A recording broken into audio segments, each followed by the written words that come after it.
Selamat datang di Novella Channel. Terima kasih sudah mampir di Novella Channel.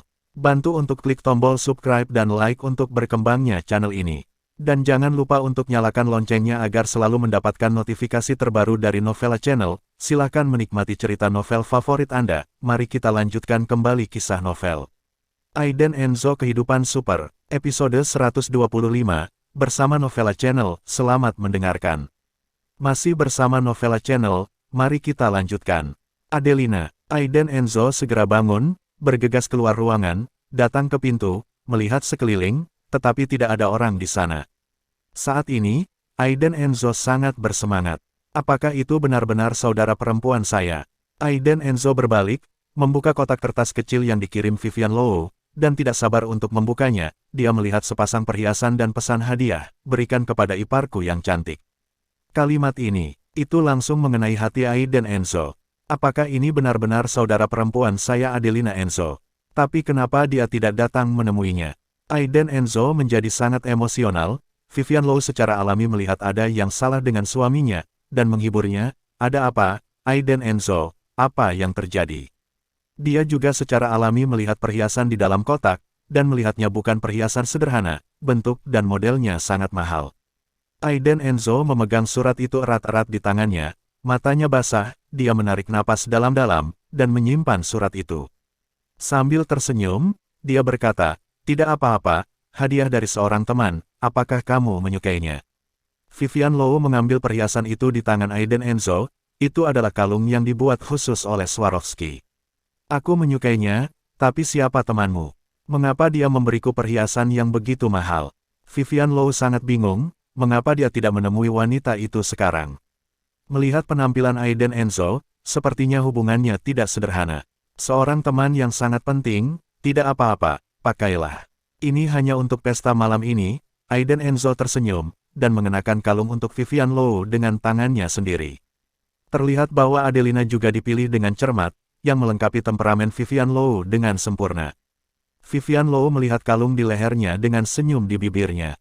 Ketika dia mengangkat matanya, dia menyadari bahwa Aiden Enzo telah berganti pakaian. Kemeja putih di bagian dalam dihiasi dengan pola, yang hanya menonjolkan sosoknya. Gaun malam hitam pendek terlihat tenang dan megah, dan tiang di dadanya semakin menonjolkan temperamennya yang sopan. Sederhana tapi rapi dan murah hati, pakaian yang dipilih Rowland untuk Aiden Enzo sangat cocok untuknya. Pakaiannya mahal, dan sekarang muat untuk Aiden Enzo, seolah-olah itu dibuat khusus untuknya. Vivian, turun dulu, aku masih harus menata rambutku, kata Aiden Enzo sambil tersenyum. Vivian Low juga tidak peduli, dia mengangguk dan turun lebih dulu.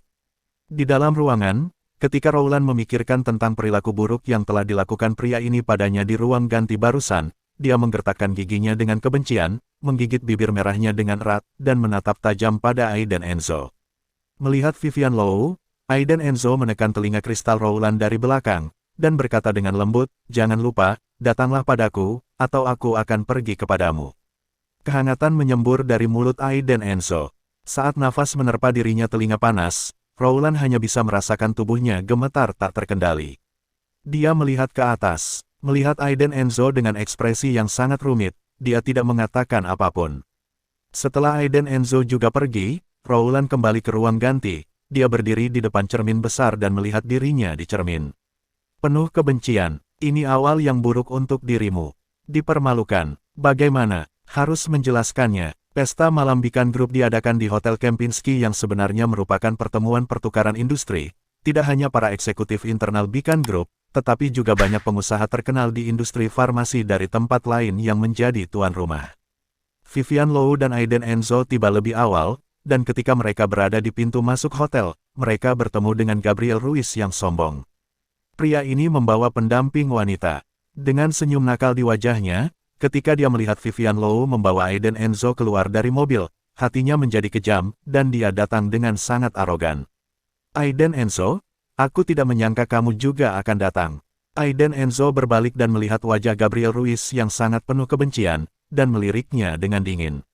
Vivian, masuk dulu, aku akan bicara sebentar dengan Gabriel Ruiz. Aiden Enzo merangkul pinggang Vivian Low dan memberi isyarat. Vivian Low sedikit mengernyit, dan berbisik di telinga Aiden Enzo, jangan membuat keributan. Sudut mulut Aiden Enzo melengkung, menandakan bahwa dia mengerti. Melihat bagian belakang Vivian Low pergi, Aiden Enzo melirik Gabriel Ruiz, menepuk pundaknya, menakuti pria itu untuk menghindar dengan tergesa-gesa, menatapnya dengan mata yang sangat ketakutan, dan bertanya, apa yang ingin kamu lakukan? Aiden Enzo mengangkat bahu dan mengingatkan, Gabriel Ruiz, saya menyarankan Anda untuk tidak menonjolkan diri. Apa yang saya lakukan? Aiden Enzo, saya dulu memperlakukan Anda sebagai saudara. Tapi mulai sekarang, saya, Gabriel Ruiz, ada di sini untuk berurusan denganmu. Gabriel Ruiz juga dipenuhi amarah. Aiden Enzo jelas bangkrut, kenapa dia masih begitu agresif? Mengapa? Sampah terkenal sebenarnya adalah tuan muda dari grup Enzo. Pikirkan kembali kemudian, saat Gabriel Ruiz mengetahuinya, dia juga kaget. Tapi sekarang berbeda, dia tidak takut sama sekali. Aiden Enzo akan selalu menjadi sampah. Terlebih lagi, ada begitu banyak orang saat ini. Dia tidak percaya bahwa Aiden Enzo berani melakukan apapun di depan begitu banyak orang. Aiden Enzo mengerutkan kening, dan berkata dengan dingin, Gabriel Ruiz, di mana kamu memiliki keberanian untuk berbicara denganku seperti itu? Apakah orang di belakangmu? Mungkinkah kamu cukup dipukuli terakhir kali? Mendengar ini, Gabriel Ruiz tanpa sadar. Dia mundur beberapa langkah, mengutuk beberapa kata, seperti, tunggu, aku pasti tidak akan membalasmu, dan membawa teman wanitanya yang tinggi ke lobi hotel.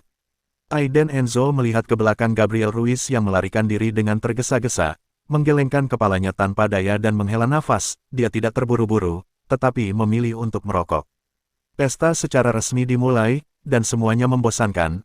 Aiden Enzo tetap berada di sisi Vivian Low sepanjang waktu, dan menemukan bahwa istrinya tidak tampak sangat bahagia. Tidak ada senyum di wajah. Hei, apa yang kamu pikirkan? Apakah kamu dalam masalah? Aiden Enzo menyikut Vivian Low. Vivian Low tertegun sejenak, menyisir rambut di sekitar telinganya, dan berkata dengan senyum tipis, tidak apa-apa, aku akan ke kamar mandi. Setelah selesai berbicara, Vivian Low berjalan menuju kamar mandi. Aiden Enzo tidak peduli, hanya melirik dengan santai, dan menemukan bahwa ada seorang pria di kerumunan yang berpura-pura mengikuti Vivian Low tidak lama setelah Vivian Low pergi, dan arahnya juga ke kamar mandi. Itu tidak istimewa, tapi Aiden Enzo selalu merasa ada yang tidak beres. Dia sedikit mengernyit, meletakkan gelas anggurnya, dan mengikuti. Aiden Enzo mengikuti pria licik itu ke kamar mandi, dan seperti yang diduga, pria itu langsung pergi ke toilet wanita setelah melihat-lihat beberapa kali. Vivian Low sedang berdiri di depan cermin di kamar mandi saat ini, menatap wanita dengan riasan indah di cermin, matanya sedikit kendur. Saya tidak tahu harus berpikir apa. Ayo, Vivian Low menyemangati dirinya, menggelengkan kepala kecilnya, membungkuk untuk mencuci tangannya, dan kemudian bersiap untuk keluar. Namun, tiba-tiba seorang pria berjas hitam masuk dari pintu toilet wanita, menatap Vivian Low dengan wajah muram. Siapa kamu? Vivian Low terhuyung-huyung beberapa langkah ketakutan, bersandar di wastafel, melihat pria itu mengunci pintu di belakangnya, dia merasakan hawa dingin di hatinya. Dan pria yang muncul di toilet wanita, menatap dingin Vivian Low di depannya, dia berkata, orang yang mengambil nyawamu. Lagi pula, belati perak berkilau meluncur turun dari lengan bajunya, bersinar dengan dingin. Wajah Vivian Low membiru karena ketakutan, dan dia menekan wastafel dengan erat dengan satu tangan. Tangan lainnya mengepal, bibirnya sedikit gemetar, dan dia menghabiskan seluruh kekuatannya dan bertanya, siapa yang mengirimmu ke sini? Dia tidak bodoh, pihak lain telah bersiap dan datang siap. Dia ingin meminta bantuan, tetapi dia tahu jika dia melakukannya, dia akan mati lebih cepat. Oleh karena itu, Vivian Low memilih untuk menghadapinya. Maaf, aku tidak bisa memberitahumu. Pria itu tersenyum dingin, menjilat sudut mulutnya dan berkata, jangan khawatir, tidak ada rasa sakit sama sekali. Setelah itu, pria itu mengambil 2 melangkah maju, mencubit belati di tangannya dengan sangat erat. Ternyata dia adalah wanita yang lemah, dan dia akan memberikan 5 juta yuan sebagai hadiah. Pekerjaan ini sangat menguntungkan. Berapa? Aku akan memberimu 2 kali lipat. Vivian Low mundur beberapa langkah, menggertakkan giginya. Dia tidak mengerti siapa yang telah dia sakiti, tetapi dapat dilihat bahwa pihak lain membayar untuk pembunuhan itu. Mungkinkah karena obat baru perusahaan? Pria itu ragu-ragu, dan menatap Vivian Low dengan sedikit cemberut, sepertinya tawaran Vivian Low menariknya. Tapi itu hanya sekejap mata. Dia menyeringai dan berkata sambil mencibir, ada aturan dalam bisnis kami tidak akan pernah mengkhianati majikan kami. Cantik, jangan khawatir, aku tidak akan menyakitimu, tapi sayang sekali, wajah yang cantik. Setelah itu, pria itu memutar matanya, menampilkan cahaya dingin, seluruh tubuhnya terbanting ke depan, dan belati di tangannya menebas dada Vivian Low. Ah! Pada saat itu, Vivian Low berteriak ketakutan, matanya membelalak, belati tajam yang menusuk dirinya. Terima kasih sudah mampir di Novela Channel. Bantu untuk klik tombol subscribe dan like-nya untuk berkembangnya channel ini. Novela Channel akan memberikan lebih banyak lagi cerita novel yang lainnya dalam versi audio.